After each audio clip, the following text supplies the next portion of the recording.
কাল বাদে পড়শি চারিদিকে ঈদের আমেজ, দোকানপাটে মানুষের ভিড়, কিন্তু আমাদের ঘরে তখনও ঈদের নতুন জামা আসেনি। বাইরে তখনও ভয়ঙ্কর ঝড় হচ্ছে।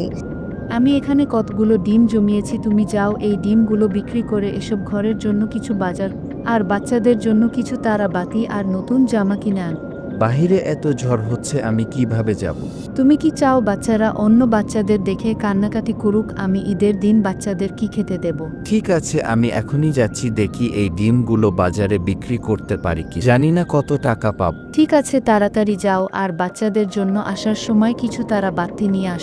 দোয়া কর আমি যেন এই ঝড়ের দিনে সবগুলো ডিম বিক্রি করে আসতে পারি। বাইরে তখন ভয়ঙ্কর ঝড়, কালো মেঘে ঢেকে গেছে আকাশ। মা আলমারি থেকে এক ঝুড়ি ডিম বের করলো, ডিমগুলো দিয়ে বলল, এগুলো বাজারে বিক্রি করে বাচ্চাদের জন্য কিছু নিয়ে আসো।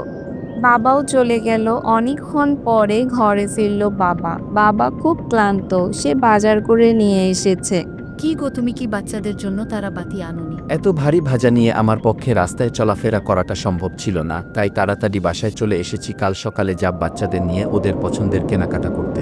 আর এখন বাহিরে অনেক তুফান হচ্ছে। এই যে আলী এবং মালিহা, তাড়াতাড়ি রেডি হয়ে নাও, তোমাদেরকে নিয়ে যাব মার্কেটে তোমাদের পছন্দের জামা কাপড় কিনতে। মা, আমি কিন্তু বলে দিচ্ছি, আমি তারাবাতি কিনবো অনেকগুলো। আর মা, আমি কিন্তু একটা লাল জামা কিনবো। ঠিক আছে, তোমাদের যা পছন্দ তোমরা তাই কেন। কিন্তু বাবা সব সময় মনে রাখবে আমরা হচ্ছি গরিব মানুষ, আমাদের যা সাধ্য আছে আমরা তাই কেনাকাটা করব।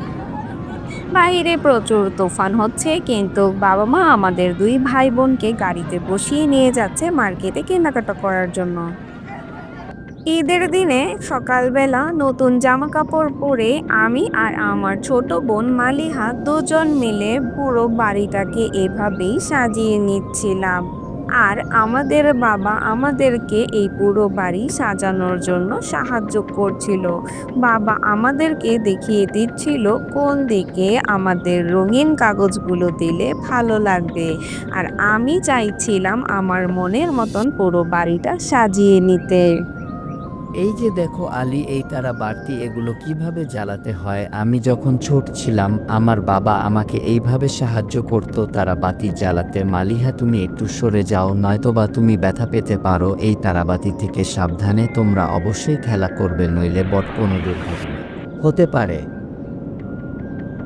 মালিহার মা, তুমি কি রান্না করেছো? তাড়াতাড়ি নিয়ে আসো।